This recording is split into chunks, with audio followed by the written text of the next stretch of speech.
మనం ఆదర్శంగా ఉండి ప్రజలకు కూడా ఆదర్శమైన విధానాలకు స్ఫూర్తినిచ్చే బాధ్యత మన పైన ఉంది. అలాంటి వ్యక్తులు తల్లికి కూడా నేను వాటాలు ఇవ్వలేదు, లేకుంటే నేను మార్చుకుంటున్నాను, ఇది నా వాటా అని చెప్పే పరిస్థితికి వచ్చారంటే చాలా బాధేస్తుంది. కనీసం సభ్యత ఆ విషయం కూడా మర్చిపోయి ఇలాంటి చేసే పరిస్థితికి వచ్చారు. అదే సమయంలో తెలుగుదేశం పార్టీ మహిళల్లో విద్యను ప్రోత్సహించాలని ఈరోజు చేసింది కాదు.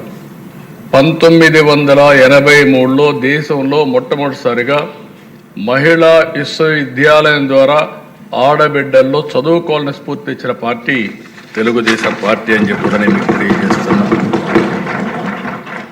దాంతో ఆగలేదు దిశ. అక్కడి నుంచి మీరు ఒకసారి చూస్తే ప్రతి కిలోమీటర్కి నేను ముఖ్యమంత్రిగా ఉన్నప్పుడు ఒక ఎలిమెంటరీ స్కూల్ పెట్టాం, ప్రాథమిక పాఠశాల. 3 కిలోమీటర్లు ఒక అప్పర్ ప్రైమరీ స్కూల్ పెట్టాం. ప్రతి 5 కిలోమీటర్కి ఒక హై స్కూల్ పెట్టాం. మండలానికి ఒక జూనియర్ కాలేజీ పెట్టాం. ప్రతి డివిజన్కి ఒక కోఆప్ ఇంజనీరింగ్ కాలేజ్ పెట్టాం. జిల్లాకు మెడికల్ కాలేజ్, వందలాది కాలేజీని తీసుకొచ్చాం. ఓసారి పబ్లిక్ పాలసీ అనేది చాలా పవర్ఫుల్ దిశ. ఈరోజు మనం మాట్లాడుకుంటున్నాం. ఈ సభ ద్వారా కొన్ని ఆలోచనలు వస్తాయి. మీరిచ్చే ఆలోచనలు ఏ విధంగా స్ఫూర్తిదాయకంగా భవిష్యత్తులో ఉంటాయంటే కొన్ని ఎగ్జాంపుల్స్ కూడా ఉంటాయి. ఈరోజు మీరు చూస్తే నేను 95లో ముఖ్యమంత్రి అయినప్పుడు మహిళా ఎంపవర్మెంట్ కోసం ఆలోచిస్తూ ఉంటే 2 ప్రధానమైన డెసిషన్, చాలా డెసిషన్ తీసుకున్నాం. అందులో 2 ప్రధానమైన డెసిషన్స్, ఒకటి డాక్రా ఉమెన్ ద్వారా ఎంపవర్మెంట్ చేయాలనేది ఒక నిర్ణయం. రెండో నిర్ణయం విద్య, ఉద్యోగాల్లో, రాజకీయాల్లో మహిళలకు 33% రిజర్వేషన్స్ పెట్టాలని చెప్పి నిర్ణయించాను దిశ.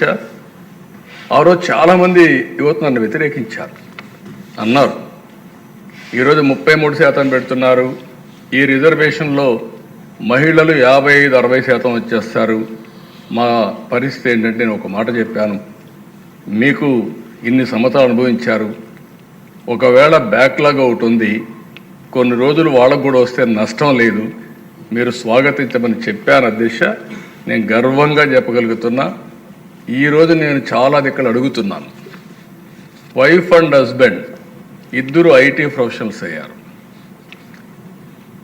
ఏది ఆ రోజు పెట్టిన నిర్ణయం వల్ల 33% రిజర్వేషన్ల వల్ల ఆడబిడ్డలు చదువుకోగలిగారు. అంత మునుపుండే సమస్య డౌరీ సమస్య లేదు. ఇప్పుడు రివర్స్ డౌరీ ఇచ్చే పరిస్థితి వస్తున్నారు, ఆడబిడ్డలకు డౌరీ ఇచ్చే పరిస్థితి వస్తున్నారు. డబ్బులిచ్చి కొనుక్కునే కన్యాశుల్కం నేను అనడం లేదు, ఆ పరిస్థితి వద్దు. అలాంటి ఒక రిఫార్మ్, ఒక పబ్లిక్ పాలసీ ఇంపాక్ట్ ఎంత వస్తుందో ఇది ఒక ఉదాహరణ మాత్రం అధ్యక్ష. ఇక్కడే సూర్యకుమార్ గారు ఉన్నారు అధ్యక్ష, మీకు అందరికీ ప్రత్యక్ష సాక్ష్యం. ఆవిడ మీరు చూస్తే 96లో గ్రూప్ 1 సర్వీసులో సెలెక్ట్ అయింది. నేను 95లో రిజర్వేషన్లు తెచ్చాను, మహిళలకు 33%. అందులో సెలెక్ట్ అయ్యి ఇప్పుడు ఉమెన్ అండ్ చైల్డ్ వెల్ఫేర్ సెక్రటరీగా పనిచేసే పరిస్థితి వచ్చిందంటే ఆ రోజు బెనిఫిషరీ, ఈరోజు పాలసీ నిర్ణయించే పరిస్థితికి వచ్చింది. అంటే ఒక పాలసీ ఎంత పగడ్బందీగా ఉంటుంది, సమాజంలో ఎంత ఇంపాక్ట్ వస్తుంది, అది చూసినప్పుడు నాకు ఆనందం కలిగింది. నేను మాట్లాడుతూ ఉంటే సార్ మీరు పెట్టిన పాలసీలో నేను కూడా బెనిఫిషరీ అని చెప్పి ఆవిడ హిస్టరీ చెప్పినప్పుడు నేను గర్వపడుతున్నానని చెప్పి కూడా నేను మీకు తెలియజేస్తున్నా. దీనికంటే మీకు ఏం కావాలి సాక్ష్యాలను అడుగుతున్నా. సజీవ సాక్ష్యం, ఒక స్ఫూర్తిదాయకమైన సాక్ష్యం అధ్యక్ష. అలాంటి మంచి కార్యక్రమాన్ని మనం ముందు పోయాం. ఈరోజు మనం ఒకసారి చూసినప్పుడు ఇక్కడే కాదు ప్రపంచం మొత్తం తెలుగు జాతి ముందుకు పోతా ఉంటే అందులో ఆడబిడ్డలు అగ్రస్థానంలో ఉన్నారని చెప్పి కూడా నేను మీకు తెలియజేస్తున్నాను.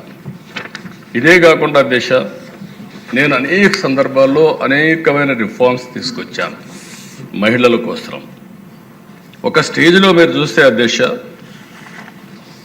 మహిళ పుడితే భారం, ఈ అమ్మాయిని ఎట్టమేస్తాం కాబట్టి వివక్షత చూపించే సమయం అది. ఆ రోజు నేను చెప్పాను, మీ పుట్టిన అమ్మాయి మీకు భారం కాదు, ఈ ఇంటికి ఒక మహాలక్ష్మి, అందుకే పుట్టిన ఆడబిడ్డ పేరుతో 5,000 రూపాయలు బ్యాంకులో డిపాజిట్ చేసి పాస్ పుస్తకం ఇచ్చి 18 సంవత్సరాల తర్వాత ఎంత డబ్బులు వస్తుందో ఆ డబ్బులు ఆ అమ్మాయికి ఒక కుటుంబ పెద్దగా కానుక ఇచ్చానని చెప్పి కూడా నేను మీకు తెలియజేస్తున్నాను. ఇటీవల నేను హైదరాబాద్లో అపోలో హాస్పిటల్కి పోతే ఒక బెనిఫిషియరీ తీసుకొచ్చి మీరు ఇచ్చిన డబ్బుల వల్ల నేను చదువుకొని ఈ స్థాయికి వచ్చారని చెప్పే పరిస్థితికి వచ్చారు అధ్యక్ష. ఇంకో పక్కన అధ్యక్ష మీరు ఒకసారి చూస్తే ఒక నమ్మకం, ఒక కాన్ఫిడెన్స్ కావాలి. మనందరం ఆలోచించేవాళ్ళం, అమ్మాయిలంటే సైకిల్ దొక్కలేరు, మగవారితో సమానంగా ముందుకు పోకూడదు, లేకపోతే ఎవరన్నా పేరెంట్సే తీసుకెళ్ళాలి, ఇలాంటివన్నీ ఉంటే నేను ఆ ధైర్యాన్ని వాళ్ళలో ఒక నమ్మకాన్ని ఇవ్వాలి.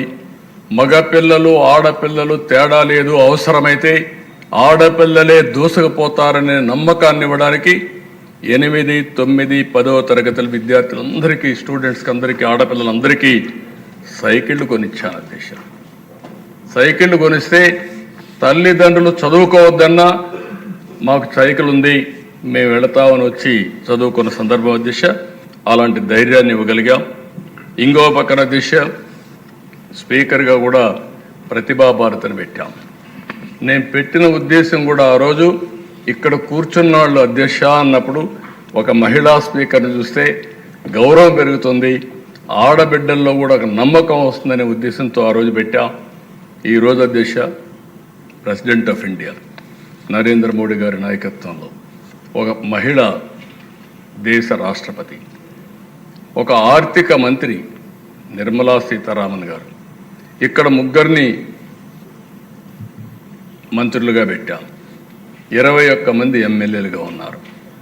ఈరోజు అధ్యక్ష 5%తో 8%తో ప్రారంభమైనటువంటి రాజకీయ రిజర్వేషన్లు స్థానిక సంస్థల్లో నేను 95లో 33% చేశాను. ఇది ఈరోజు 50% అయింది. దేశంలో మొన్నే బిల్లు పాస్ చేశారు, 33% రిజర్వేషన్లు. నెక్స్ట్ అసెంబ్లీకి వచ్చే లోపల డీలిమిటేషన్స్ అయిపోతే ఈ రిజర్వేషన్లు వస్తే 33% ఆడబిడ్డలు ఈ చట్టసభలో ఉంటారు.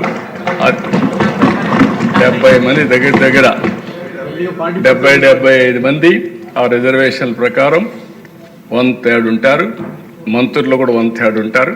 ఇది శుభ పరిణామం అని చెప్పి కూడా నేను మీకు తెలియజేస్తున్నా. ఏదైతే నేను చెప్పానో రాజకీయంగా ఆర్థికంగా ఈ 2 పైకి వస్తే సామాజికంగా ముందుకు పోయే పరిస్థితి వస్తుంది, అది జరుగుతుంది.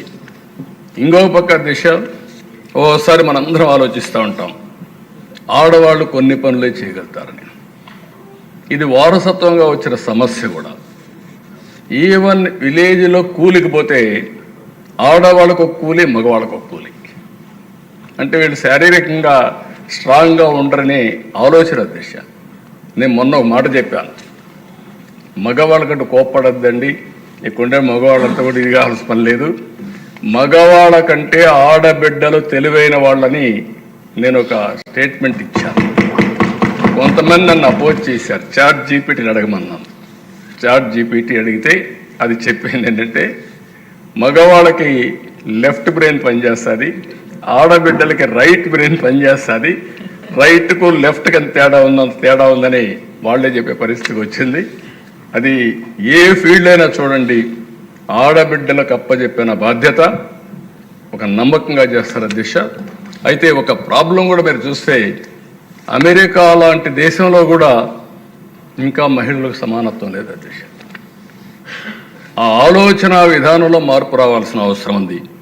నేను అందుకని అధ్యక్ష ఉమ్మడి రాష్ట్రంలోనే కండక్టర్లుగా, డ్రైవర్లుగా ఆర్టీసీ బస్సుల్లో మహిళలు పెట్టాను. మహిళలకు రిజర్వేషన్ కూడా పెట్టాం సీట్లు. అదే సమయంలో పెడితే చాలామంది మహిళలు డ్రైవర్గా రాలేదు, కానీ కండక్టర్లు మాత్రం వచ్చారు. మగ కండక్టర్ల కంటే ఆడ కండక్టర్లు చాలా బాగా పనిచేస్తున్నారు ఇప్పటికి కూడా. అది ఆ రోజు తీసుకున్న నిర్ణయం అని చెప్పి కూడా నేను మీకు తెలియజేస్తున్నా. ఇంకో పక్కన దిశ ఆస్తులన్నీ మహిళల పేరుతో ఇచ్చాం.